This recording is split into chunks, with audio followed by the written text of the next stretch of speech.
শুভ সকাল সবাইকে আমন্ত্রণ জানাচ্ছি মেরিল মিল্ক সোপ বা রাঙা সকাল অনুষ্ঠানে। সুন্দর একটা দিনের প্রত্যাশা জানিয়ে আমরা কিন্তু প্রতিদিনই নতুন নতুন অতিথিদের সাথে নিয়ে এবং আপনাদের অনুপ্রাণিত করার প্রয়াস নিয়ে আমাদের রাঙা সকালের আয়োজন শুরু করি।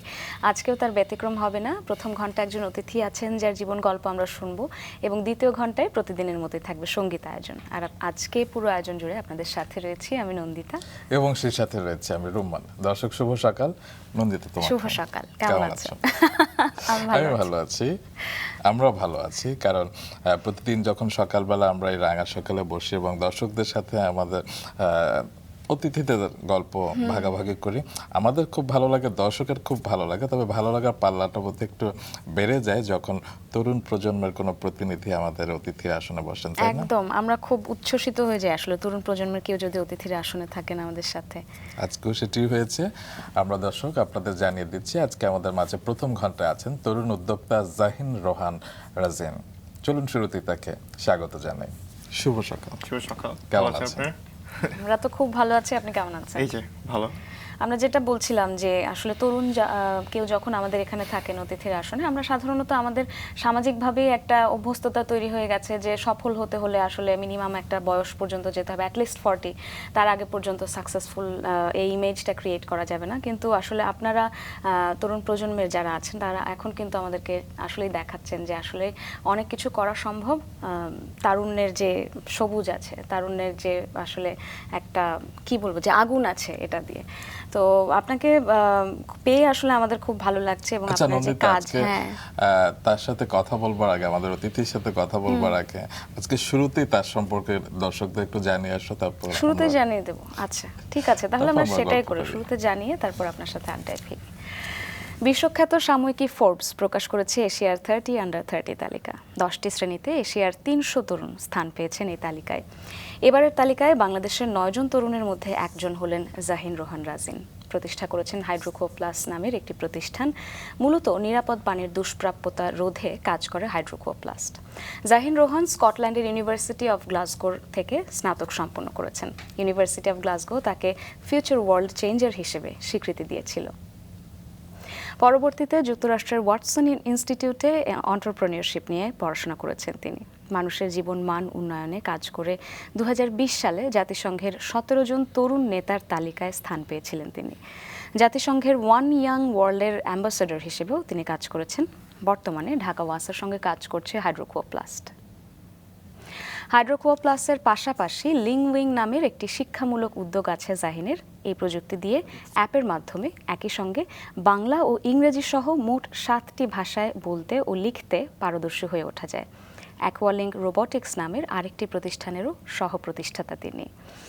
এই ছোট্ট বয়সেই, কম বয়সে আসলে অনেকগুলো কাজের সঙ্গে আপনি জড়িত, এগুলো নিয়ে আমরা নিশ্চয়ই কথা বলবো। তবে একটি কথা কিন্তু তুমি বলনি। কোন কথাটা? তিনি একজন বহিষ্কৃত ছাত্র। আমরা একটু সেই গল্পটা শুনি। একটা গল্প আছে নিশ্চয়ই, হ্যাঁ আমরা শুনি একটু। ছোটবেলায় তো অনেক দুরন্ত ছিলেন আমি শুনেছি। হ্যাঁ, তো দুরন্তপনার কিছু নমুনা শুনি। জি, আমি I guess I was always very hyper. আমার কয়েকদিন আগে ফ্রেন্ড বলছিল আমার সাথে দেখা করতে আসলো, আই থিঙ্ক আফটার 10 years. তো বলো রাজিন, মানে something never changes about you, যে you're extremely hyperactive. এখন I'm trying to really control my hyperactivity because আমার সকাল একটু I think আমার ঘুম হয়নি, but in general like I always wanted to explore. তো explore করতে গিয়ে হাত পা থেকে শুরু করে সবই ভেঙেছি, and whether through playing football or trying to just understand things মানে from a more intrinsic perspective if you will. তো তখন থেকে আমাকে অনেক এক্সপ্লোরেশনটাই নিয়ে গেছে অনেক ডিফারেন্ট অ্যাডভেঞ্চার্সে। আর মাকে প্রায় স্কুলে ডাকা হতো এটার কারণে। তো কি করতেন? আর একটা তো শুনলাম যে ফুটবল খেলার জন্য। জি আই থিঙ্ক একটা খুবই ফানি জিনিস ছিল যে লাইক আমি যেহেতু অনেক সকাল সকাল চলে আসতাম, এটা আমি এখনো পাবলিক কাউকে বলিনি, বাট আই গেস লাইক এখন at this point I can say. তো মোরলেস when I was going to school, like Delhi Public School, তখন আমি 6 AM এর দিকে চলে যেতাম স্কুলে। অ্যাট দ্যাট টাইম আমার ড্রাইভার থেকে শুরু করে সবাই আমার উপর রেগে ছিল যে কেন তো তাড়াতাড়ি আপনি স্কুলে যাবেন। আমি ফুটবল ট্রেনিং করতে যেতাম, তো বাই দ্যাট টাইম 8টা বাজতো, আমি 2 ঘন্টা ফুটবল প্র্যাকটিস অলরেডি আমার ডান। তো মোরলেস অ্যাসেম্বলির সময় যখন সবাই অ্যাসেম্বলিতে চলে গেল, আমি সবাই টিফিন খেয়ে ফেলতাম। তো একদিন টিচার এসে দেখে যে সবার লাঞ্চ টাইমে কারো মোরলেস টিফিন নেই, তো তখন বলে কি যে মানে হোয়াটস হ্যাপেনিং। তো মোরলেস আমাকে খুঁজে দেখলো যে হচ্ছে একদিন আমি এরকম দ্বিতীয়বার সময় যখন দেখলাম একদিন টিচার একদিন খুলে দেখে ফেলো যে আমি খাচ্ছি। তো পরে এটার কারণে মাকে একদিন ডেকে বলে কি আপনার ছেলেকে কি খাওয়া দেওয়া হয় না। তো more less at that time these were the type of mischievous things I used to do. I said আমি সকালে উঠে 2 ঘন্টা ফুটবল খেলাম, আমি টুর্নামেন্টে পার্টিসিপেট করবো, কেউ আমাকে ট্রেনিং দেয় না, আমি বিকেএসপিতে ট্রেনিং করবো, তো লাইক আমার তো খেতে হবে, লাইক তো একটা টিফিনে তো হবে না। সো বলে যে এভাবে কিভাবে খায় এত মানুষের টিফিন। সো এরকম অনেক কিছুই ছিল যেগুলো আমি করতাম আউট অফ ইম্পালশন। আর and তখন কি বেশ হেলদি ছিলেন? I guess yeah, you could say that, মানে bordering on healthy, but যেহেতু অনেক দৌড়াদৌড়ি করতাম এর মধ্যে থাকতাম, I would say yeah, healthy ছিলাম to some degree.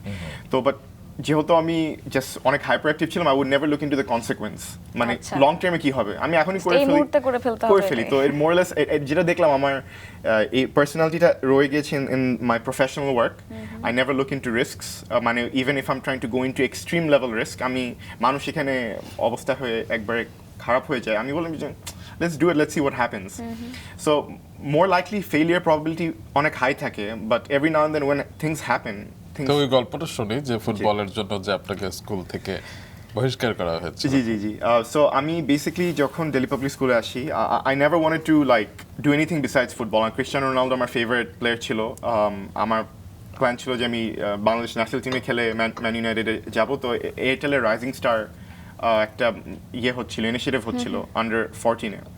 তো অ্যাট দ্যাট টাইম আমি আন্ডার 14-এ যাই, অনেক ট্রেনিং করে গেলাম, আর ওইটার জন্য আমি বেসিক্যালি স্কুলে সকাল উঠে ট্রেনিং করতাম। তো অ্যাট দ্যাট টাইম ডিপিএসএ কী হয়েছিল একদিন, আমারই দোষ ছিল, আমি ফুটবল মেরেছি, একজনের মাথায় লেগেছে একজন আন্টির, তো তখন শি ওয়াজ ইনজুর্ড। তারপর থেকে ফুটবল ওয়াজ ব্যান বিকজ আমাদের সেই কোর্টটাও খুবই স্মল ছিল। তো মোরলেস আমি তখন এয়ারটেল রাইজিং স্টারের জন্য যখন অ্যাপ্লাই করি, আমার ফিজিক্যালিটি একটু বেশি বড় ছিল, আমাকে বলে যে you don't look like a 14-year-old, so we are gonna reject you. সবার টিফিন চুরি করে খেতে এক্স্যাক্টলি। তো more or less then what happened ultimately যে লাইক আমার ও লেভেলের সময় I was playing this tournament and আমার নি রিপ্লেস মানে আমার নি খুবই সিভিয়ার নি ইনজুরি হয়, লাইক আমার লিগামেন্ট ছিঁড়ে যায়। And at that time আমি খুবই marathon দৌড়াচ্ছিলাম, every week I was running 10 kilometers, more or less every day I was running on average 5 kilometers. তো করতে যে আমার বোন ডেন্সিটি উইক হয়ে যায়, বিকজ আমি একটা খুবই হেলদি পার্সন ছিলাম, তারপর হঠাৎ করে আই বিকেম এক্সট্রিমলি স্কিনি, আর ফুটবল খেলার সময় আমার যে লিগামেন্টটা গেভ অ্যাওয়ে। তখন আস্তে আস্তে বাংলাদেশে যেটা হয় যে দে মিসডায়াগনোজ মি, দে সিং যে you can go back to playing football after 6 মাস পর। তখন আমার ও লেভেলের সময় চলে আসে, তো আমি I don't give much into it. O level দেওয়ার পর আমি আবার মাঠে নামি, দেখি যে আমার হাড্ডিটা সরে যাচ্ছিল, অ্যান্ড সো পরে আমাকে ডায়াগনোজ করা বলে যে আমার ফুল নি রিপ্লেসমেন্ট সার্জারি লাগবে। তখন তো আমার football career completely over, and then I started thinking about যে what can I really do about my life. তখন ফুটস্টেপস বলে একটা প্রতিষ্ঠান ছিল, at that time they were doing a lot of social work. আচ্ছা, এই পর্যায়ে আমরা পরে আসি, আমরা আবার ছোটবেলায় ফিরে যাই নন্দিতা। হ্যাঁ অবশ্যই, ছোটবেলার কথা শুনছিলাম, এবং একটু যদি আপনার পরিবারের কথাও শুনি, পরিবারের পরিবেশ কেমন ছিল, আপনার বাবা মার কাছ থেকে কি ধরনের শিক্ষা পেয়েছেন, মূল্যবোধের জায়গা থেকেও যদি বলি, সব মিলিয়ে একটু জানবো। জি, আমার বাবা বলতে গেলে হি is a very strict person, and because উনিও হচ্ছে অনেক খেটে উঠেছে, মানে উনি মানে তখনকার সময় 1970s, just after the war, he took a scholarship to study at German university in engineering. At that time, post-World War, তো অনেক ধরনের রেসিজমের অনেক কিছু ছিল জার্মানিতে, অ্যান্ড তারপর আমার মাও extremely more or less is very driven. As a woman in Bangladesh, it's very difficult to operate, as you know, যে এখানে অনেক ধরনের institutional tunnel vision থাকে for any young woman starting off. তো আমার মা wanted to be a fashion designer at a country where it's like মানে agnostic to that kind of more or less entrepreneurial spirit from women. তো এই জিনিসগুলোই আমাদের more or less cultivate হয় বাচ্চাকাল থেকে, যে you need to always মানে do whatever you can, but do it in a way which has to meet the highest echelon of excellence. So it got translated to us. So more or less, yes, my father is more or less a very industrialist in his own right, and উনি অনেক কাজ করছে যেটা is very commendable. But I always look at my mom for inspiration, because বাবা মার নামটা শুনে নেই জি, আমরা। আবু শাখাওয়াত and নাসরিন জাহান। আচ্ছা, তো আমার মাকে আমি প্রায় দেখি যে like she's had to overcome a lot of barriers and societal barriers. তো ওই জিনিসটা যখন দেখি অ্যান্ড স্পেশালি বাবা অনেক বিজি থাকে বলে আমাকে বাবা এত সময় দিতে পারতো না অ্যান্ড মাও অনেক কাজে ব্যস্ত থাকতো, আমার বড় বোনই মোরলেস আমাকে রেস করে, বাট আমার মাকে যখনই দেখতাম যে she wants to do something, এখন she's paved the way for the young women generation to also do whatever they want to do with their lives. It's possible. At that time it was more regressive by nature, এখন it's more progressive. And so that in itself, that spirit of drive and drive for constantly innovating in the form of design, so that became something a part of me. And I mean, whether through sciences and applied sciences, which I think is my niche, I want to do that as well. এটা আপনি কত বড় হয়ে বুঝতে পেরেছেন? যখন ফুটবলের নেশাটা কেটে গেল তখন নাকি তার আগে? জি ফুটবল নেশাটা কেটে যাওয়ার পর পাপা তো আমাকে বললোই যে লাইক যে তোমার আইদার ইঞ্জিনিয়ারিং পড়তে হবে, মেডিসিন, তো আমি রেবেলিয়াস ছিলাম অনেক, আমি বলছি যে পিওর ম্যাথস পড়বো, বিকজ সবাই ইঞ্জিনিয়ারিং পড়ে, সবাই মেডিসিন পড়ে, not many people do pure maths, and also আমি the nature of reality is based on the mathematical laws. So that was very intriguing to me. I wanted to understand যে যখন gravitational waves কে আমরা discover করলাম university of গ্লাসগোতে, যেটার কারণে Nobel prize পাওয়া হয় আমাদের ফিজিক্স ডিপার্টমেন্টে, তো that indicated যে if you can follow the waves of nature, you can go back to the start of humanity, start of universe, how it all started. So that fascinated me. আর তখন but I started thinking about it যে আমি কি করতে চাই. So I want to go into like theoretical science. তখন আমি pure ম্যাথসে যাই, but obviously একটা ট্রানজিশন ছিল যে পিওর ম্যাথসে ঢোকার জন্য you need very extremely high grades, so আমার ওইটা ছিল না অ্যাট দ্যাট টাইম। সো আমি ইঞ্জিনিয়ারিং পড়ি, মেকাট্রনিক্স ইঞ্জিনিয়ারিং প্রথম ইয়ার পরে ভালো গ্রেড করে তারপর আমার ম্যাথস ডিপার্টমেন্টে এনরোল হই। আর ওইটার মানে cutting rate is very high because the department I was in is full of geniuses, মানে তারা বাচ্চাকাল থেকে ম্যাথমেটিক্যাল অলিম্পিয়াড করে, আমি সেটাগুলো করিও না, অ্যাজ ইউ সি আমার কোনো ব্যাকগ্রাউন্ডই ছিল না। কোন ইউনিভার্সিটির কথা বলছেন? University of Glasgow. Okay. So it's a 500-year-old university, and it's one of the biggest and best inventions came out of there. So historically, Scotland's research and academics are one of the best in the world because they're known for their cutting-edge research, whether in physics, theoretical sciences, chemistry, regenerative medicine. They're just one of the best. So আমি ওখানে যেতে চাই, I wanted to be a part of it. And সবচেয়ে ভয়ঙ্কর জিনিস যেটা ছিল যে আমার প্রত্যেকটা প্রফেসর তাদের ফেলোশিপ করা হার্ভার্ড থেকে, ইউনিভার্সিটি অফ অক্সফোর্ড, অ্যান্ড তাদের years of decades of research that is innovating the next মানে more less breakthroughs in sciences. তো ওদের সাথে যখন মানে আমি কাজ করা শুরু করি, ইট রিয়েলি মানে ইনস্টিল দিস লেভেল অফ ইনঅ্যাডিকুয়েসি যে আমি কী করতে পারবো আমার লাইফ নিয়ে। আমি তো ওদের মতন ফান্ডামেন্টাল থিওরি রিসার্চ করে আমি বের করতে পারবো না বিকজ আমার সে ধৈর্য নেই। তো আই থিঙ্ক যে অ্যাপ্লাইড সায়েন্স ওয়াজ সামথিং যে which is in the intersection of engineering and more or less technology, দুটোকে synchronize করে যেটা হয় is called applied science, and that's some of the things that really make sense in society. So science is at the top of production chain, which is a downstream of that is more or less business, technology, and society. So I wanted to work something on that perspective on a large scale.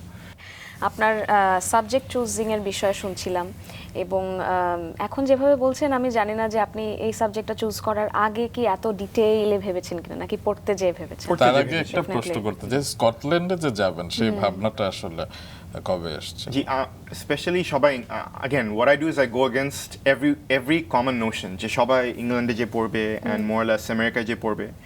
I want to be more or less in the segment যেখানে হচ্ছে কেউ operate করে না। তো আমাকে সবাই বলে তুমি যদি ইংল্যান্ডে যেখানে অনেক আত্মীয় স্বজন আছে more or less you'll get access to a lot of conveniences, and I don't believe in favors, and again এটা আমার ফ্যামিলি থেকে আসে যে নিজে খেটে উঠতে হবে।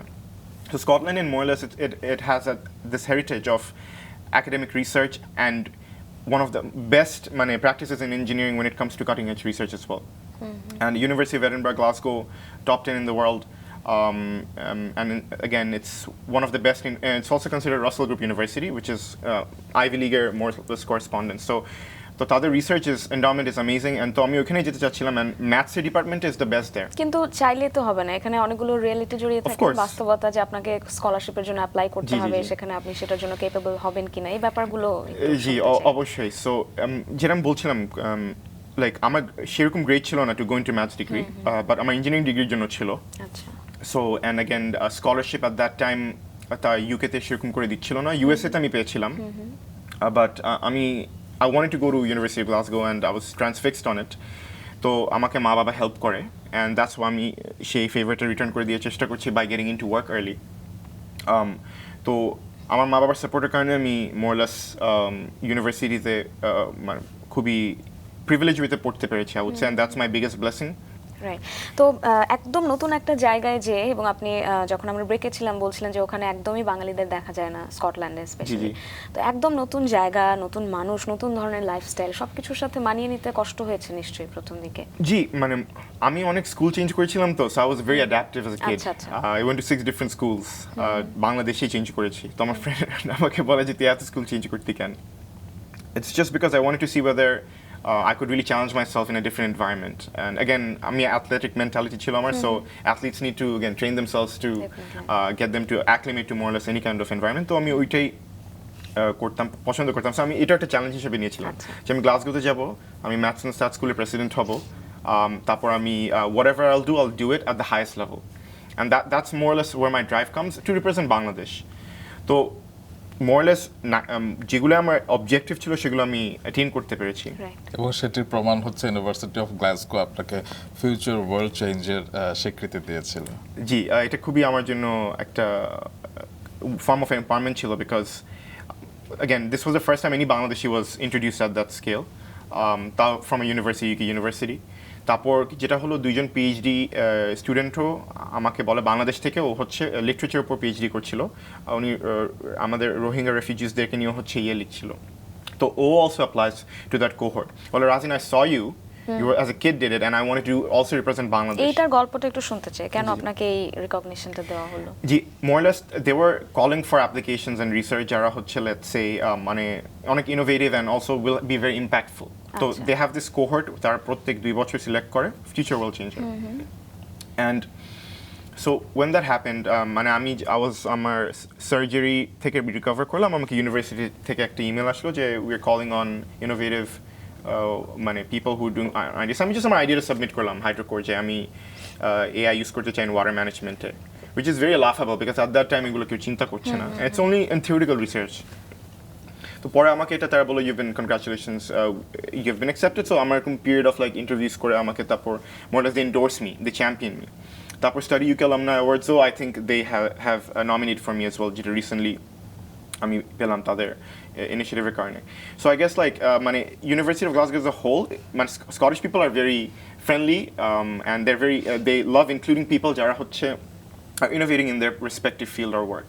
তো দ্যাট ওয়াজ সামথিং আমার জন্য একটা ব্লেসিং, অ্যান্ড আই থিঙ্ক এটা আমাকে একটা প্ল্যাটফর্ম দেয় অফ ক্রেডিবিলিটি। তারপর যেটা বিগেস্ট অ্যাচিভমেন্ট ছিল অবশ্যই যে আমি ম্যাথস অ্যান্ড স্ট্যাট স্কুলের প্রেসিডেন্ট হতে চাচ্ছিলাম। সবাই এখানে পিএইচডি লেভেলে প্রেসিডেন্সিয়াল ক্যান্ডিডেট, আর আমি মাত্র 1 বছর, মানে 6 মাসও হয়নি আমি ইউনিভার্সিটিতে ইন্টিগ্রেট করলাম, আমি ইলেকশনের জন্য দাঁড়াইছি, and I knew no one. So তখনই became my way to meet as many people as possible. আমি প্রত্যেকটা ইঞ্জিনিয়ারিং ডিপার্টমেন্টে, সায়েন্স ডিপার্টমেন্টে গিয়ে আমি শুধু আমার সব বলে এই ছেলেটা কে, who is this guy.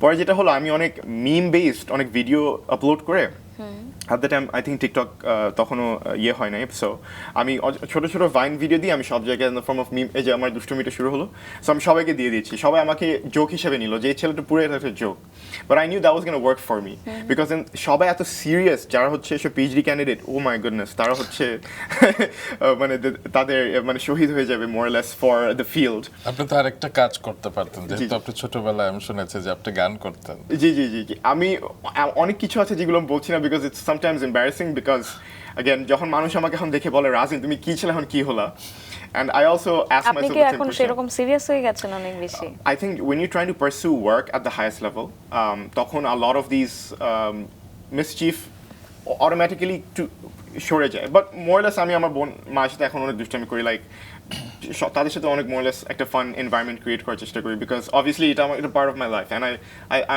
মোরলেস part of my nature exactly. তো সেই গল্পটা যেটা শুনছিলাম যে আপনি মিম বেসড কিছু মিম বেস দিয়ে আমি পরে রিলিজ করে দিলাম। তো on the day of election সবাই আমাকে বলছে রাজিন তুমি কিন্তু হেরে যাবা, আমি কনফিডেন্টলি বলছি না আমি হারবো না, আমি জানি আমি জিতবো।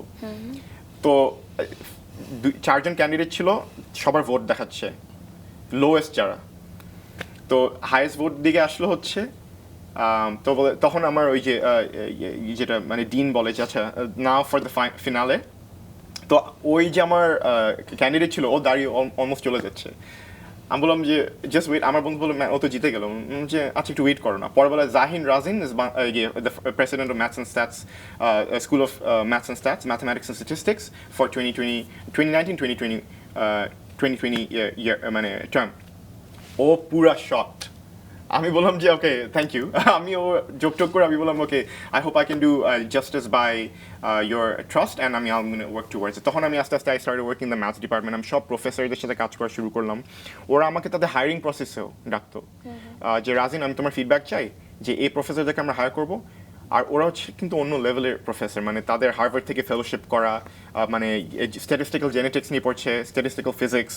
মানে ওরা যখন আমার ফিডব্যাক চেত, এটা first year student, I was like আমি এটা কী বলছে, বাট ওই ট্রাস্টটা তখন আমার কাছে চলে আসলো যে okay if this people who are the highest level of academic excellence, ওরা তোমাকে ট্রাস্ট করছে যে first year student to give a verdict on people's quality, তাহলে I think this should be the case in every aspect of my life.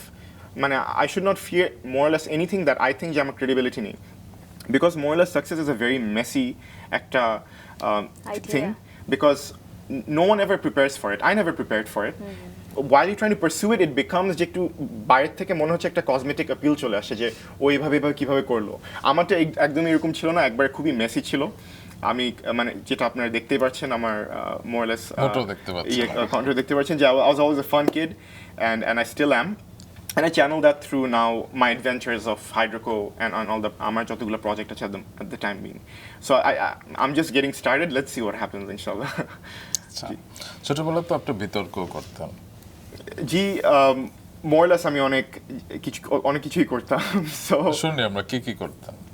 G, like I was very argumentative in general. আমাকে আমি সব টিচারদের সাথে more or less অনেক argue করতাম, because again আমি অনেক রিজন পছন্দ করি। যখন আমাকে কখনো একজন মানে ক্লাস থেকে বের করে দিচ্ছিল বা আমি জাস্টিফিকেশনটা চেতাম যে মানে অনেক টিচার আমার উপর এমনি রেগেছিল বিকজ আমি এত দুষ্ট।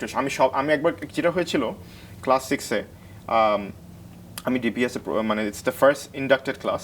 তো তখন যেটা হলো টিচাররা মাত্র তো মানে so they are very strict. তো আমরা হচ্ছে সবাই আগেন আমি ওই ফুটবল ইয়েটা নিয়ে সেটা basically more less I started instilling in everyone যে আমরা ফুটবল খেলবো। তো বিফোর ক্লাস 8-এর দিকে যেটা আমি যেটা বলছিলাম, তো সবাইকে বললো যে কে মানে এরকম প্রায় পানিশমেন্ট দিত। সো আমাকে একবার টিচার ডাকলো যে ওকে আমার পানিশমেন্ট দিয়ে সবাই দাঁড়িয়ে গেছে আমার জন্য।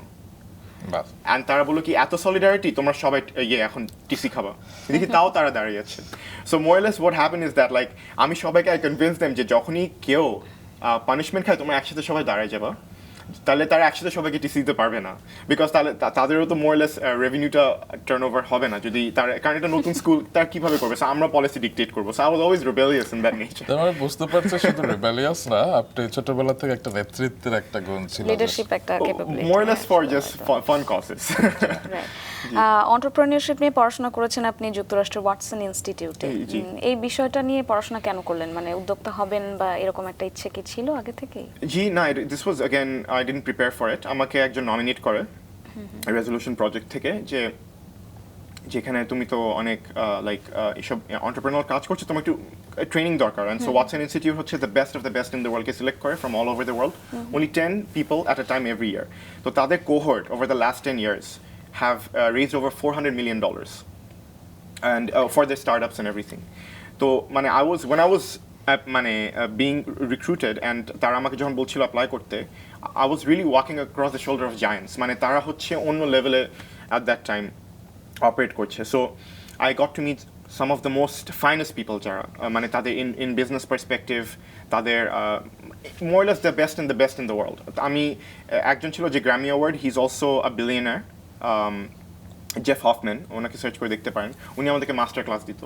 তো ওনার মানে it really the sad thing is যে I was supposed to go to Colorado, আর কলোরাডোতে গিয়ে আমার কাজটা করার কথা ছিল। 4 মাস এটা ইন্টেন্সিভ, এটাকে বলে অলিম্পিক ট্রেনিং অফ এন্টারপ্রেনারশিপ। তারা আপনাকে পুরো ভিতর থেকে বাইরে পর্যন্ত পুরো ডিফারেন্টভাবে রিবিল্ড করে। আপনি সব বায়াস যত মোরলেস ইগো বলে কিছু রাখে না, ধ্বংস করে দেয় মোরলেস, যদি আপনি একবার ফুললি একটা ইন্টিগ্রেটেড ইন্ডিভিজুয়াল হয়ে যান। সো এটা মোরলেস অনলাইনে চলে গেছে বিকজ অফ কোভিড অ্যান্ড আশা করি যে তারা আমাকে বলেছে আফটার কোভিড ইজ ডান আমাকে আবার তারা ডাকবে ফর দেয়ার যে কোহর্ট ট্রেনিং যেটা বলে বিকজ ফিজিক্যাল ট্রেনিংটা is very important in entrepreneurship but at that time I would say আমার কোনো লস হয়নি because I was working in field with Hydroco Dhaka ওয়াসের প্রজেক্টের সাথে সো আমার 80% of my work was around Hydroco ওয়াল আমার 40% of the work at that time আমি কনকারেন্টলি এই যে সব ট্রেনিং করছিলাম so it was a very busy year I would say last year থেকে হাইড্রোকোপ্লাস্ট নিয়ে আপনি তাহলে কাজ শুরু করেছেন মোটামুটি ইউনিভার্সিটিতে ঢোকার আগে থেকে বা ইউনিভার্সিটির শুরু থেকে ফিউচার ওয়ার্ল্ড চেঞ্জার জিনিসটা যেটা বলছিলাম আমি যখন অ্যাপ্লাই করি তখন আমি চিন্তা করছিলাম সবাই अगेन দ্যাট নোশন অফ যে সবাই কনজিউমার টেকনোলজি যাচ্ছে মেইন স্ট্রিম টেকনোলজি আমি একবার এমন ফিলে যাবো যেখানে কেউ এখনো জানে না দর্শক মেরিল মিল্ক সোপ আর রাঙা সকাল অনুষ্ঠানে 2 থেকে 7 বছরের শিশুদেরকে জন্মদিনের শুভেচ্ছা জানানো হয় আগ্রহী অভিভাবকগণ জন্মদিনের 7 দিন আগে শিশুর ছবি নাম যোগাযোগের ঠিকানা জন্ম সনদের অনুলিপি এবং ফোন নম্বর পাঠিয়ে দিন এই ঠিকানায় প্রযোজক রাঙা সকাল মাছরাঙ্গা টেলিভিশন 2 বীর উত্তম জিয়াউর রহমান রোড বনানী ঢাকা 1213 আমাদের ইমেইল করতে পারেন rangashokkal rangashokkal@maasranga.tv এই ঠিকানায় আমাদের সাথে আজকে প্রথম ঘন্টায় আছেন উদ্যোক্তা জাহিন রোহান রাজিন আমরা আবারও ফিরছি তার কাছে আমরা বিরতিতে যাবার আগে বলছিলাম যে আপনার যে কাজের বড় একটা অংশ হাইড্রোকো প্লাস এবং যেটা এখন ঢাকা ওয়াসার সাথেও আপনারা কাজ করছেন এটার একদম শুরুর দিককার গল্প থেকে এখন কি অবস্থা একটু জানতে চাই এবং যেহেতু আমাদের দর্শকরা দেখছেন আমরা একটু আশা করব যে দর্শকরা যাতে বুঝতে পারেন যে আপনারা আসলে কি নিয়ে কাজ করছেন সেভাবে একটু বললে খুব ভালো হয় জি তো more or less like আমি আমার থিঙ্কিং প্রসেসটা একটু ডিফাইন করি বিফোর গোয়িং ইনটু দিস যে লাইক আমি টাইম স্কেলে চিন্তা করি time Horizon so it's 4 dimensional thinking যেটা বলে আর ম্যাথসেও এটাকে বলে ফার্স্ট প্রিন্সিপাল রিজনিং তো 4 ডিমেনশনাল থিঙ্কিংয়ে যেটা হয় you take into account every aspect of মানে ইউনিভার্সালিটি মানে কি কি রং হতে পারে আমাদের যদি বেসলাইন এনার্জি যেটা এখন আমাদের এভরি ইয়ার কনজিউম হচ্ছে এটা যদি 100 বছরের মধ্যে কম্পাউন্ড করে we will run out of oil gas তখন আমাদের কিন্তু নাই যেটার থ্রু দিয়ে টেসলা গাড়ি বা মানে ইলেকট্রিক ভেহিকল এখন নিয়ে শুরু হচ্ছে so in same way water কোথায় স্ট্যান্ড করে আমি চিন্তা করছিলাম and so water on that time scale 100 years কি and 60 years it's going to run out because I think 0.5% of the world's fresh water, only 3% of the world's fresh water যেটা হচ্ছে এখন available. ওইটার মধ্যে 0.5% is available for drinking consumption and taking shower and all these everyday things. 0.5%. 0.5%. R plus যেটা USA তে হয় $300 billion of annual losses হচ্ছে just due to pipe leakages or contamination, corrosion of pipe. তো Bangladesh at that perspective কই থাকে?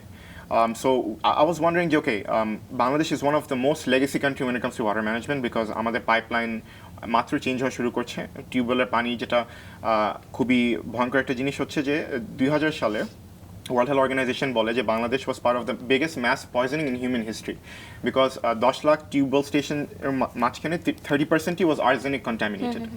তো যে ধরনের আমরা তো আউটব্রেক লার্জ স্কেলে এখনো দেখিনি বাট ওয়াটারবর্ন আউটব্রেক যেটা হয় ওয়েস্ট ওয়াটার থেকে কনস্টিটিউটস দ্য লার্জেস্ট আউটব্রেক বা প্যান্ডেমিক ইবোলাও এরকম ওয়েস্ট ওয়াটার থেকে মোরলেস অরিজিনেট করে তো আমি চিন্তা করছিলাম যে how can Bangladesh fundamentally do this আর আমরা এআই থ্রু দিয়ে কীভাবে করতে পারি সো ওইটাই আমার রিসার্চের একটা এলিমেন্ট ছিল আর অ্যাগেন এটা আমার ইউনিভার্সিটি থেকে আসে নাই কারণ ইউনিভার্সিটিতে we all going to very abstract idea of pure maths মানে ইনফিনিটি কেন বড় ছোট মানে এটার যুক্তি দিতে হয় বাট আমি বললাম যে এটা খুবই boring at this point because ইয়াস আমি এটার অনেকটুকু ইনটিউশন বুঝে গেছি বাট আমি এটা কীভাবে অ্যাপ্লাইড সায়েন্সে নিতে পারবো তখন আমি ফিউচার ওয়ার্ল্ড চেঞ্জার কোহর্টের থ্রু দিয়ে আমি অনেক অপরচুনিটিস পাই তারা আমাকে ওয়ান ইয়াং ওয়ার্ল্ডের জন্য নমিনেট করে ফর স্কলারশিপ অ্যান্ড আমি ওয়ান ইয়াং ওয়ার্ল্ডে আউট অফ 50,000 অ্যাপ্লিকেন্টস তারা 2,000 emerging leaders from Google Apple তারপর আমাদের ডক্টর ইউনুসও ছিল ওদেরকে তারা নিয়ে কনভার্জ করা হয় তো ওইখানে ওই 2,000 মানুষদের মাঝখানে যারা ইয়াং লিডার্স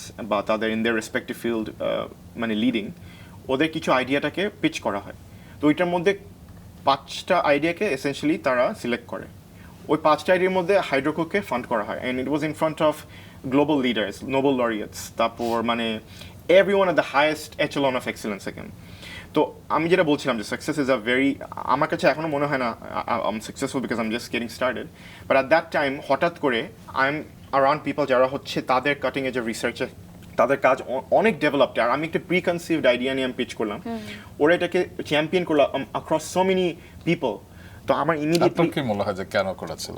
আমি এখনো ঠিক জানি না। So they had to see something in me and which I didn't see at least, এখন আমি দেখি না। তো আমিও কনফিউজ থাকি যে এটা কীভাবে পসিবল। তো তারা যখন বলে অ্যাটলিস্ট ওই ভ্যালিডেশনটা যে আচ্ছা এবার আমার ম্যাথস ডিপার্টমেন্ট হলো, এবার আমি ফিউচার ওয়ার্ল্ড চেঞ্জ হলো, এখন ওয়ান ইয়াং ওয়ার্ল্ডে সবার সামনে আমাকে বলে এটা করেছে, আমি যদি না করি তাহলে তো আমি লাইফের বিগেস্ট ফেলিয়ার হবো। রেসপন্সিবিলিটি অনেক বেড়ে গেল। তো তখন আমার মোরলেস আমি প্যানিক স্ট্রিকেন হয়ে গেছি যে এখন আমাকে ফান্ডিং দিবে, আমি তো এটা করতেই হবে, আমি তো আর মুখে গবেষণা করতে পারবো না। সো তখন আমার কাজ শুরু হয়ে গেল। আমি মোরলেস লাইক ওই যে আমার যে ওই মিসচিফ ওগুলো সব চলে গেল। I became extremely focused on it যে আমি at any cost I will do it. তার মাঝখানে আমার দুটো সার্জারিও হয় back to back because of again football injuries. তো ওইটার মাঝখানে আমি সার্জারি থেকে উঠে আমাকে ডক্টর বলছিল তুমি প্যারালাইজড হয়ে যেতে পারো বিকজ আমি তোমাকে একটা ডোনেটেড টিস্যু দিচ্ছি একটা মানুষের থেকে, বিকজ তোমার মেনিসকাস নাই। তো তখন আমি বলছি ঠিক আছে দেন, সমস্যা নেই, আমি আমার কাজ সার্জারি করে আমি কাজ শুরু করবো। তো this is how obsessed I became. It became my obsession. It wasn't good because I wouldn't advise everyone to go through that. আমি শুধু দিনরাত delusionally এটা আমি চিন্তা করছিলাম। তো পরে আমি ঢাকা বসের কাছে যাই যে স্যার আমাদের Taqsim sir, he is a very মানে fine man because he really endorses যেটা হচ্ছে ইনোভেশন। তো আমি বললাম স্যার 2019 সালে এই একটা হিট করে, একটা মোরলেস মানে রক বটম হিট করে in terms of quality. Bangladesh all যখন ট্রানজিশন করেছে টু সাপ্লাই, ঢাকা ওয়াস ইন জেনারেল সাপ্লাই মিট করছে, বাট তাদেরও অনেক লস হয় non revenue water loss, pipe leakage থেকে। প্লাস তারা বুঝতে পারছে না কোন এরিয়া থেকে পাইপের পানি কন্টামিনেশন হচ্ছে, কারণ যে কোনো জায়গা থেকে একটা লিক হতে পারে, ওইখান থেকে একটা ওয়েস্ট ওয়াটার চলে গেল drinking water. So it became a very huge problem. তো ঢাকা বাসাকে আমি পরে আমি একটা প্রপোজিশন দিলাম যে স্যার আমি এই কাজটা করছি, ইটস ইন রিসার্চ স্টেজ, আমাকে যদি একটু হেল্প করতেন। তো বলে গো হেড, মানে সি তুমি এটা করতে পারো নাকি, I am not gonna make any promises, তুমি যদি পারো মানে I will allow you to do a pilot. তো তখন ইন দ্যাট বেসিস অ্যাগেন আমাকে যখন উনিও এন্ডোর্সমেন্ট দিয়ে দিল তাকসিম স্যার, যে ইজ আ ভেরি মানে because he's a man of extreme credibility, ওনাকে কিন্তু মানে to impress him is not easy, plus উনি আপনাকে মেরিটের উপর জাজ করবে। তার নামটা কি বলছেন? তাকসিম স্যার, আমাদের ম্যানেজিং ডিরেক্টর অফ ঢাকা ওয়াসা। তো উনি আমাদেরকে অনেক গাইডেন্স দিল ওনার লিডারশিপের থ্রু দিয়ে। উনি বলে যে ঠিক আছে শুরু করো, আমি বলে দিচ্ছি যে তোমাকে যদি মোরলেস একটা হেল্প করা হয় just to collect water sample. তো আমি ওয়াটার স্যাম্পল অনেক কিছু দেখলাম ডিসক্রিপেন্সি, আমি বললাম তো এভাবে তো সলভ করা যাবে না, সো আমি কীভাবে একবার লার্জ স্কেলে করতে পারি। তখন আই স্টার্টেড ট্রাভেলিং চায়নায়, শেনজেনে গেলাম, যেখানে হচ্ছে the Silicon Valley of China, ওইখানে আমি শেনজেন ওয়াটার গ্রুপের সাথে কাজ করছিলাম। তারপর আমি আবার অস্ট্রিয়ায় গেলাম, ইটালিতে গেলাম, জার্মানিতে গেলাম। আমি গিয়ে যে দেখছি কোথায় আমি হার্ডওয়্যার ডেভেলপ করতে পারবো। তখন আমি আলটিমেটলি গ্লোবাল এন্টারপ্রেনারশিপ সামিটে আমাকে একটা এন্ডোর্সমেন্ট দেয়, যেখানে বাংলাদেশ থেকে না, আমাকে ডাচ মিনিস্ট্রি আমাকে এন্ডোর্স করে to go to entrepreneurship summit. ওখানে হচ্ছে ট্রাম্পের ডেলিগেশন থেকে প্লাস ডাচ প্রাইম মিনিস্টাররা, দের ডেলিগেশন ডাচ প্রাইম মিনিস্টার থেকে শুরু করে তারা হচ্ছে অ্যাগেন আই থিঙ্ক 1200 জনকে সিলেক্ট করে। এর মধ্যে আমি বাংলাদেশ থেকে মনে 5 জনকে সিলেক্ট করা হয় বাংলাদেশের ফরেন মিনিস্ট্রি থেকে, আর আমি জানতাম না। তো পরে আমাকে বাংলাদেশের ফরেন মিনিস্ট্রি বলে যাচ্ছে তোমাকেও এটা সিলেক্ট করেছে, পরে আমাকে সেগ্রিগেট করে, এটা মিলে আমরা সবাই মিলে যাই। I was fully funded. তো ওইখানে I meet a lot of people যারা হচ্ছে ইমপ্রেসিভ অনেক হার্ডওয়্যার নিয়ে কাজ করছে পানি ম্যানেজমেন্টে। তো তখন থেকে I start collaborating with them and back and forth iterate করে আমি রিসার্চ ফান্ডিংটা দিচ্ছি। অ্যাট ওয়ান পয়েন্ট আমার রিসার্চ ফান্ডও ওয়াজ আউট, আর আমার ইমিডিয়েট পাইলটে যেতে হবে, আর আমি আমার মানে সেকেন্ড ইয়ার ইউনিভার্সিটিতে এখন। তো এক্সট্রিম প্রেশার বিকজ আমার 12টা সাবজেক্ট দিতে হবে অ্যান্ড ইউজুয়ালি কোর্স লোড, কারণ ম্যাথসের 10 ক্রেডিট কোর্স করে হতো, আর ইঞ্জিনিয়ারিংয়ে ধরেন 40 ক্রেডিট কোর্স। তো অনেক বেশি প্রেশার ছিল because you had to select different statistical mechanics, hydrodynamics, অনেক ডিফারেন্ট আপনার সাবজেক্ট নিত যেটা আপনার কোনো মিল নেই। তো আমি পড়বো নাকি করবো মানে কাজ করবো। সো তখন আমার আই থিঙ্ক আমি 100 ঘন্টা সময় দিচ্ছিলাম, আমার ঘুম হারাম হয়ে গেছে, আর আমি কাউকে বলতে পারছিলাম না what I was going through, right? So কারো এটা প্রবলেমও না। So I gave my exam দিয়ে আমি আবার বাংলাদেশে আসলাম, মানে দিয়ে তারপর আমি আমার প্রজেক্টটা শুরু করলাম কোনোভাবে, সাইট ভিজিট করলাম 30 ফিটের মধ্যে, সিভিল ওয়ার্ক করে আবার কিছু ফাউন্ডেশন দিয়ে আবার চলে গেলাম। তখন আমি বললাম যে দিদিকে ফোন দিয়ে বললাম দিদি আমি কিন্তু পারছি না, ইটস গেটিং এক্সট্রিমলি ডিফিকাল্ট। তার মাঝখানে আরও 2টা কোম্পানি আমি আউট অফ প্যারানয় আমি শুরু করলাম যে আচ্ছা ঠিক আছে হাইড্রোকো তো ফেল করবে for sure at this point, আমি জানি, বিকজ কীভাবে হবে আমি গভর্নমেন্ট কাজ করছি, আমার ইঞ্জিনিয়াররা হচ্ছে কি আমি ফোন থেকে বলতেছে এটা করো, কিভাবে করো, কেউ বুঝছেও না আমাকে, সবাই আমার উপর হাসছে। যে এটা আপনি কত সালের কথা বলছেন? এটা 2019 সালের দিকে। 19 সালের দিকে, আচ্ছা। তো পরে যেটা হলো যে আমি আলটিমেটলি যখন আপনি একটা জিনিস চান অবসেসিভলি এটা হবেই, you know this is going to happen. আর কেউ বিশ্বাস না করলে এখন সবাই বলছে রাজিন তুমি যখন অ্যাট দ্যাট টাইম বলছিলা যেটা হবে আমরা কিন্তু কি আমরা সবাই অ্যাকচুয়ালি বুঝিনি তুমি কি বলছিলা, এখন তুমি যখন এটা দেখিয়ে ফেলেছেন দ্য ওয়ার্ল্ড এন্ডোর্সেস দিস ইজ মানে 1 in a billion chances of happening। মানে আমাকে আমার মা ছাড়া অ্যাট দ্যাট পয়েন্ট কেউ আমাকে সাপোর্ট দিচ্ছিল না, I would be honest, because এটা কি মোরলেস পাগলামি ছিল রাইট অ্যাট দ্যাট পয়েন্ট। তো তখন আমি 30 ফিট নিচে যাব, আমার সিভিল ওয়ার্কেরও কোনো ক্যাপাবিলিটি নাই, আর আমি তো আমরা অন দ্য জব আমি সব শিখছি, আর তারপর তো মোরলেস অনেক কিছুই আমার মানে সাফারিং করতে হয় যেটা বলে কোনো লাভ নেই, বাট আলটিমেটলি আমরা সাকসেসফুল হই under extreme assessment, extreme rigorous assessment from different bodies তারা আমার যখন মেশিনটা বসে এটা হচ্ছে নেক্সট 2030 সালেও এটা ইন্ট্রোডিউস হতো না বাংলাদেশে, আর প্লাস এটা ইউরোপেই তো ইন্ট্রোডিউস হয় না, তো কীভাবে এটা হবে? সো আমাকে যারা ইউরোপিয়ান হার্ডওয়্যার ম্যানুফ্যাকচারার আমার পার্টনার তারা আমার বলছে রাজিন তুমি একটু ইউর ইয়াং ম্যান, আমাদের বয়স হয়েছে, আমরা জানি যে এটা আমরা দেখেছি এটা হবে না, this is not how it works. আমি বললাম যে আমি করি না, আমি তো am giving the hardware money, so আমাকে ওইটাতেই হেল্প করেন, the rest I will figure it out. পরে আমি পাইপলাইনের ভিতরে এটা বসাই, আর পাইপে কিন্তু 10 বার প্রেশার যায়। ইফ ওয়ান প্রবলেম যদি আপনি করে ফেলতেন বা একটু মিসক্যালকুলেশন করতেন, পুরো পাইপ বার্স্ট করে ধরেন 2 লাখ মানুষ পানি কন্টামিনেট হয়ে যেত। আন্ডার দ্যাট প্রেশার এরকম 48 আওয়ার্স আমার ঘুমানো হলো না। তো আমি হচ্ছে মাটিতে গিয়ে আমার ইঞ্জিনিয়ারদেরও চোখ যারা হচ্ছে আমাকে বিশ্বাস করেছে, আর ওরাও ইয়াং ছিল, যারা বুড়া বয়সী ইঞ্জিনিয়ার ছিল তারা বলে যে এটা ইম্পসিবল, আমার মাটির নিচে কেন ইয়েতে ঢুকবো ম্যান হলে, তা এত দামি একটা মেশিন যেটা হচ্ছে নাসা স্পেস রোভারে ইউজ হবে। তো আই সেড যেটা করতে হবে। তো অ্যাট দ্যাট পয়েন্ট আমি জীবনে ভাবিনি যে আমি টয়লেট পরিষ্কার করবো, মানে হিউম্যান ফিকিস।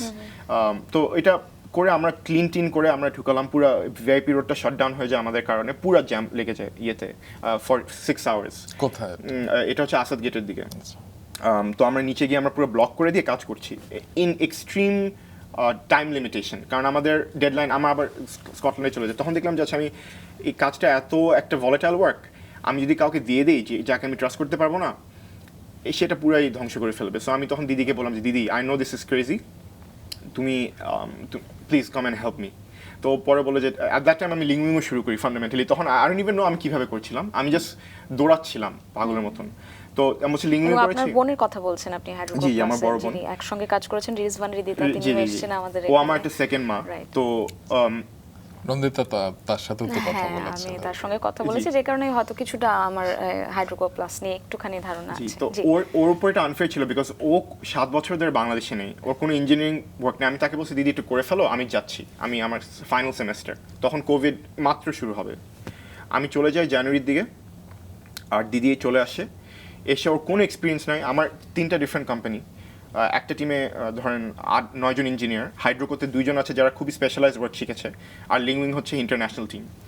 ও পুরাই ওভারওয়েলড। আমরা বলে তুমি কি পাগল হয়েছে, তুমি এগুলো কেমনে করছো? আমি বললাম যে আই থিঙ্ক দিদি আমি পারলে তুমিও পারবা, বিকজ ইউ মাই সিস্টার। তো ও সুপারফিশিয়ালি যতটুকু বোঝার চেষ্টা করে মাঠে নেমে যায়। ও ঢাকা বাসের প্রজেক্টে অনেক কাজ করছে, it's very difficult because she is a women, Dhaka বাসে কোনো ওমেনই নাই, তো ওর অনেক ডিফিকাল্টি ফেস করতে হয়েছে, but she still got support because আমাদের মামা দিদিকে সাপোর্ট করেছিল, তার সাথে যাচ্ছিল। হাইড্রোকো প্লাস নিয়ে আমরা জানছিলাম, এবং আসলে যে কোনো উদ্যোগের পেছনে আসলে উদ্যোক্তার কতখানি পরিশ্রম নিষ্ঠা থাকে সেটা হয়তো আমাদের 1 ঘন্টার আয়োজনে পুরোটা তুলে আনা সম্ভব না, অনেক কষ্টের ঘটনা থাকে। এবং আমার তো এই বিষয়টা নিয়ে একটা সিনেমা লিখতে ইচ্ছে হচ্ছে। হ্যাঁ, এবং ওই পুরো ব্যাপারটা এক্সিকিউশনের পরে যে আনন্দ, সেটা বোধহয় ডেফিনেটলি ভাষায় প্রকাশ করা যাবে না। তো আফটার লাইক যেমন more less we had only one try, আর আমার ফান্ডও রান আউট করেছিল। সো অ্যাট দিস পয়েন্ট আমি পুরাই আমি কারোর কাছে বলতে পারবো না, তো আমি খুবই এক্সট্রিম সাফার করছিলাম ইন্টারনালি। পরে আমার ইঞ্জিনিয়ার বললো যে রাজিন ভাই এটা আই থিঙ্ক এখন পুরো ফুলি মেশিনটা কাজ করছে, আপনি কম্পিউটারটা চেক করেন, আপনি যে ইনস্ট্রাকশন দিয়েছেন এটা এখন ওইভাবে আমরা করেছি, ডেটা আসছে। তখন ইটস লাইক আমার মাথার উপর থেকে একটা 100 কেজি পাথরের ভার সরে গেল। অ্যান্ড তখন at that time it was Covid, আমি কিন্তু আমার মা বাবার সাথে থাকছিলাম না, অ্যাট দ্যাট টাইম আমি এয়ারবিএনবি করে অন্য বাসায় থাকছিলাম। আর যে সময় আমি কাজ করছিলাম ঢাকা বাসায় বেশ কয়েকজন আমার কয়েকজন চেনা ছিল যারা ফিল্ডে কাজ করছে, ওরা কিন্তু করোনা আক্রান্ত হয়ে তারা আমি তাদের ব্যাপারে শুনতে পেলাম যে দেওয়ার মানে তাদের মৃত্যু হয়েছিল। অ্যান্ড সো এটা অনেক ডিপ্রেসিং ছিল অ্যাট দ্যাট টাইম। আর কোভিডের তখন ভ্যাকসিনেশন তো শুরুই হয়নি। তো অ্যাট দ্যাট টাইম ওইরকম এক্সট্রিম স্ট্রেসে কাজ করছি, ultimately I think যে when you truly want something আপনি মানে যেটা আমি বলছিলাম যে success isn't a thing যে cosmetically দূরে থেকে দেখলে it's very linear, it's very non-linear. And when it happened in a way যেটা আমি প্ল্যান করি না, কেউ এটা প্ল্যান করে না, কেউ ভাবেও না। আমিও যদি বলি যে আমি ফুললি এটাতে বিশ্বাস করতাম হবে, টু সাম ডিগ্রি আমি বলবো যে না, আমি ভাবতাম যে এটা ফেল করবে, but I was doing it again. আমি রিস্ক দেখি নাই, যে যখন ঢাকা সিটি কর্পোরেশন দেখবে যে আমি কাজ করছি, যে এরা কিভাবে এটা নিতে পারে। আমি দেখি যে এনবিআর যখন দেখবে যে আমি এরকম ধরনের মেশিন আসছে যেটা খুবই অ্যাডভান্সড টেকনোলজি, তারা এটা কীভাবে নিতে পারে। সো অনেক অ্যাসপেক্ট ছিল যে আমি দৌড়ের মাঝখানে শিখেছি। অ্যান্ড সো আই গেস এই এনার্জির হাইপার অ্যাক্টিভিটিটা আমাকে অনেক হেল্প করে। অ্যান্ড আই থিঙ্ক আমার এনার্জি কখনো রান আউট করে না। So it's more less like a blessing. এটাই বোধহয় অনেক সময় দরকার, যে কিছু আবিষ্কার কিংবা কিছু সৃষ্টির পেছনে কিছু পাগলামি না থাকলে আসলে হয়তো সৃষ্টি করা যায় না। But it's very, very difficult. I think when you process it, you just don't know. But আশা করি যে এখন things will work out. And এখন ঢাকা ওয়াস এটা লার্জ স্কেল অ্যাডপ্ট করবে। আমাদের আশা এটার থ্রু দিয়ে অলরেডি 2.5 লাখ মানুষের পানি সিকিউরিটি সেফটি এটা কোনো নিশ্চয়ই আপনি আসাদ গেটের কথা বলছিলেন, তো ওই এরিয়াতে এখন কাজ করছে, ডিস্ট্রিক্ট মিটার এরিয়াতে এটা ডিপ্লয় করা হচ্ছে। It's the first time in the history of Bangladesh water quality monitoring has happened in the degree that we are doing. It's also the first time in the history যে Asia, the global south যে এরকম করে করা হচ্ছে।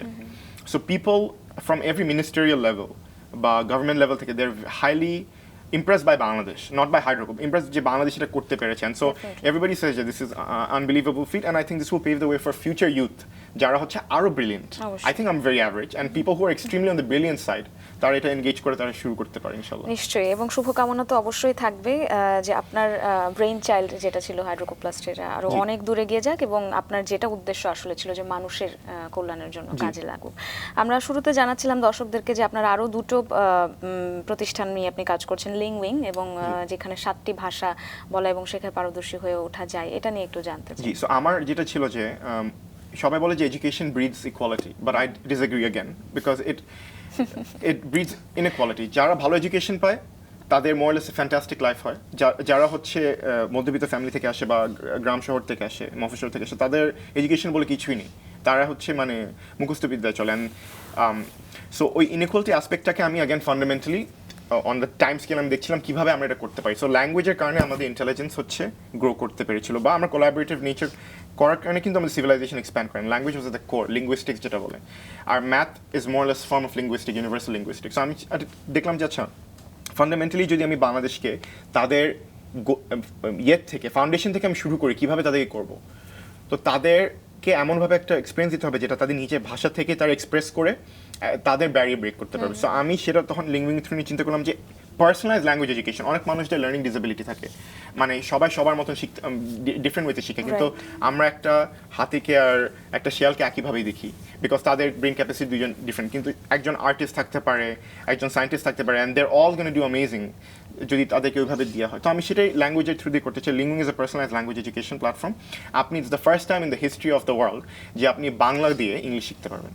আপনি Bangla type করবেন, আপনাকে English শিখাবে force করার। এআইটা এমনভাবে ট্রেন করা হয়েছে ন্যাচারাল ল্যাঙ্গুয়েজ প্রসেসিংয়ের থ্রু দিয়ে, অ্যাজ ইউ ইমার্স ইউরসেলফ, আপনি যদি ইংলিশ জীবনে বলে না থাকেন, আপনি জাস্ট বাংলাটা দেখে দেখে হিন্ট ইউজ করে, আমাদের ব্রেন যেটা আমাদের বিগেস্ট গিফট ইন আমাদের হিউম্যানিটি সিভিলাইজেশন হচ্ছে প্যাটার্ন রেকগনিশন।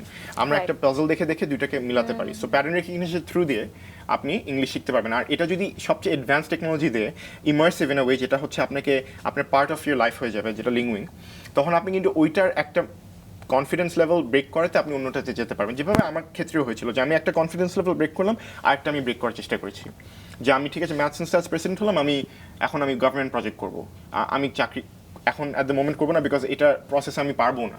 তো আমি একবারে সবচেয়ে হার্ডেস্ট জব কী হবে, গভর্নমেন্ট ওয়ার্ক, সো আমি গভর্নমেন্ট ওয়ার্ক করি। তো এরকম করে confidence level I think is linear, and এটা লিঙ্গুইং থ্রু দিয়ে হয়। আর অ্যাকোলিং যেটা হচ্ছে আমরা মিলিটারি কন্ট্রাক্ট করছি, এয়ারফোর্সদের সাথেও কাজ করা হচ্ছে, অ্যাকোলিং রোবোটিক্স। তো এখানে নানা ধরনের আমাদের প্রোডাক্ট ডেভেলপমেন্ট হচ্ছে। It's gated to the mass Bangladeshi automation. কি নিয়ে কাজ করছেন আপনারা? রোবোটিক্স নামটা শুনে আমরা বুঝতে পারছি যদিও। তো ইন্ডাস্ট্রিয়াল অটোমেশন, আমরা হচ্ছে মানে more less machine learning analytics যেটা বলে যে ইয়ের জন্য, ফ্যাক্টরি মেশিনের জন্য, তারপর অপটিমাইজেশন হচ্ছে তাদের ফ্যাক্টরির জন্য, তারপর পারফরমেন্স, এনার্জি ম্যানেজমেন্ট, ইআরপি যেটা বলে is a common thing in Bangladesh, but এটা আরও ইন আ ওয়ে যেটা হচ্ছে তাদের কি পারফরমেন্স ইন্ডিকেটর মিট করে এগুলো হিসেবে নিয়ে কাজ করা হচ্ছে। তো আমরা শুরু করেছিলাম এটা হাইড্রোকো আর অ্যাকোলিঙ্ক একসাথে শুরু হয়, বিকজ আমি হাইড্রোকো অ্যাকোলিঙ্ক থেকে টাকা বড় করে হাইড্রোকোতে দিতাম যখন আমাদের ইয়ে হতো। সো আমরা এরকম কোল্ড স্টোরেজ ম্যানেজমেন্ট সিস্টেম বানিয়েছি, যেটা ধরেন ওই যে পেরিশেবল ফুডের জন্য দেখবেন ব্র্যাকের কোল্ড স্টোরেজে খাওয়া যেগুলো রেখে দেয়, ওখানে temperature control and humidity control করতে হয়। আর তারা দেখতে পায় না, বিকজ মানুষকে দিয়ে মেকানিক্যালি করতে গিয়ে যেটা হয় বাতাস চলে যায়, খাওয়া নষ্ট হয়ে যায়। তো তারা এটা অটোমেট করে দিতে চেয়েছিল। তারপর বোম ডিসপোজাল রোবট এরকম মানে ডেভেলপ করা হচ্ছে, যেটা হচ্ছে জার্মান রোবটসগুলো ইউজুয়ালি অনেক এক্সপেন্সিভ হয়।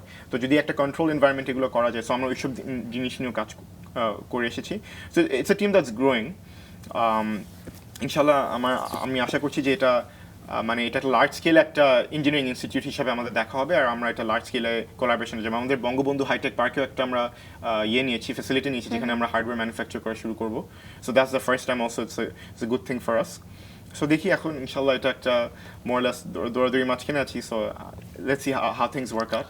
বেস্ট উইশেস আপনার জন্য, আপনার টিমের জন্য। তো এই যে আমরা বলছেন টিমের কথা বলছেন, এই টিমে এখন মোট কতজন রয়েছে? সো আমার লিঙ্কউইং টিমে অ্যারাউন্ড 10 আর ইটস অ্যান ইন্টারন্যাশনাল টিম। তারপর অ্যাকোলিঙ্কেও আই থিঙ্ক অ্যারাউন্ড 12 থেকে 15। হাইড্রো করতে হচ্ছে একটু স্পেশালাইজ যেহেতু 6 পিপল। তো আর আমাদের অ্যাডভাইজার মোরলেস ডক্টরেটস। তো ডক্টর বিল উনি হচ্ছে ডুপন্ট হচ্ছে it's a $1 billion Fortune 500 company. They all work with chemistry based innovation and projects and engineering. তো উনি হচ্ছে আমার প্রজেক্টটাকে অ্যাডভাইস করে। তারপর ডক্টর স্যামও আছে, যে গোল্ডম্যান স্যাক্স, উনি গ্রাফিন টেকনোলজি নিয়ে রিসার্চ করছে, যেটা গ্রাফিন থ্রু দিয়ে আপনি সোলার প্যানেলস আরও এফিশিয়েন্ট করা যায়। অ্যান্ড প্লাস আমার ইয়েতেই আছে আমার একজন প্রফেসর, যে আমাকে আমার টিউটোরিয়াল থাকতো যখন আমি ইউনিভার্সিটি ক্লাসে ছিলাম। ও এখন আমার কোম্পানির সিটিও, চিফ টেকনোলজি অফিসার। ও হচ্ছে অ্যাস্ট্রোফিজিক্সের উপর তার পিএইচডি করা, আর ও এখন পোস্ট ডক করছে ইউসিএল-এ রিগার্ডিং যে management, flood management and things research regarding that. Right. তো শুরু থেকে বলছে যে আপনি তরুণ উদ্যোক্তা, এবং উদ্যোক্তা হিসেবে কাজ করতে গেলে আসলে আপনার যেহেতু ডিফারেন্ট প্রজেক্টস রয়েছে, সেগুলোর জন্য ফান্ডিং অ্যান্ড আদার টেকনিক্যাল ব্যাপার তো থাকে, যেগুলোর জন্য হয়তো আপনাকে উচ্চতর কর্তৃপক্ষের কাছে যেতে হয়েছে বা যেতে হয়। তো সেই জায়গাতে আপনার অভিজ্ঞতা কেমন? জি, মানে আই গেস অ্যাগেন তারা ইউজুয়ালি যেটা দেখে যে have you worked on something, আর এটা কি আপনি নিজে করতে পারছেন নাকি। আর অ্যান্ড সো ওই জিনিসটা যদি থাকে, এলিমেন্টটা থাকে, দ্য ইমিডিয়েট একটা রেসপেক্ট চলে আসে। যে স্পেশালি যেটা আমি ইনভেস্টরদের সাথে যখন কথা বলি, তারা যেটা ফিল করে যে আমরা তো বিদেশি ডায়াসপোরা, বা আমরা বিদেশ থেকে থাকি, আমরা বাংলাদেশকে অনেক পড়েছি যে the bureaucracy associate with it, তো তুমি এটা কীভাবে করতে পারো। সো দ্যাট ইমিডিয়েট কনভিকশন চলে আসে যে না, এই ছেলেটা যখন করে ফেলেছে, আমরা we can invest in him. So আমি এখন রেমিটেন্স, ইন্টারন্যাশনাল রেমিটেন্স আনার চেষ্টা করছি in the form of investment to Hydroco. So আমি যদি লার্জ স্কেলে যখন ডিপ্লয়মেন্টে চলে যাবো, I can essentially ইনশাল্লাহ unlock a new water economy, যেটার থ্রু দিয়ে আপনি ব্লকচেন বেসড ওয়াটার ট্রেডিং করতে পারবেন, যেটা এখন আমরা বিটকয়েন দেখি, বাট পানি ব্লকচেনের থ্রু দিয়ে ট্রেড করা যাবে। তারপর আপনি ক্যাপেক্স ইনভেস্টমেন্টের থ্রু দিয়ে ডিসিশন নিতে পারবেন, ডেটার থ্রু দিয়ে কীভাবে আপনি ইনফ্রাস্ট্রাকচার বানাবেন যদি এফিশিয়েন্টলি পানি অ্যালোকেট করা যায়। সো এই ডেটা জিনিসটা আমি যেহেতু দেখছি, আমি করছি একটা লার্জ স্কেল, আর অনেক হাই লেভেল ইনস্টিটিউশন দেখে they are completely amaze. Even Dutch foreign মিনিস্ট্রির সাথে কয়েকদিন আগে আমার পেচ হচ্ছিল, ওরা বলো আমাদেরকে তোমার কেন আর হেল্প লাগবে, তুমি তো করেই ফেলেছো। আমরা কিনা আমাদের তো পাইলটটা করেছি, বাট এখন আমাদের এটা লার্জ স্কেলে যেতে হবে। So we need help from all fronts. তো এইভাবে ক্রেডিবিলিটি ওয়ার্কস। এবং কিছুদিন আগে ফোর্বসের তালিকাতেও আপনার নাম এসেছে, আমি শুনেছি।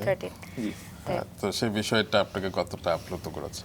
জি, ওইটা অ্যাগেন আমার ক্রেডিবিলিটি সবচেয়ে বিগেস্ট অ্যাচিভমেন্ট বলবো, যে আমাকে বাংলাদেশে যে ইউনাইটেড নেশন থেকে was one of the 17 young leaders হিসেবে ইন্ডাক্ট করে, আর ইটস দ্য ফার্স্ট টাইম বাংলাদেশে লাস্ট 4 ইয়ার্স হলাম। আর আমাকে আমার তরফ থেকে প্রাইম মিনিস্টার, আমাদের অনারেবল প্রাইম মিনিস্টার কাছে ইউএন সেক্রেটারি জেনারেল লেটারও গিয়েছে যে রাজিনকে যদি সাপোর্ট দেওয়া হয়, অ্যান্ড আমাদের রেকমেন্ডেশন দেওয়া হচ্ছে। সো ওইটা আমার বিগেস্ট অ্যাচিভমেন্ট, বিকজ ইউএন থেকে একটা আমাদের অনারেবল প্রাইম মিনিস্টার কাছে লেটার যাওয়া to talk on behalf me. And তারপর Forbes, which I think is fantastic, because আমাকে এটা একটা লেভেল অফ এম্পাওয়ারমেন্ট করেছে। বাট অ্যাগেন আমি এসব অ্যাকোলেজে মোরলেস আমি তাকাই না, বিকজ নেক্সট আমি আই থিঙ্ক 20 বছর এগুলো সব একটা বক্সে রেখে দিতে হবে, আর কাজের উপর ফোকাস করতে হবে।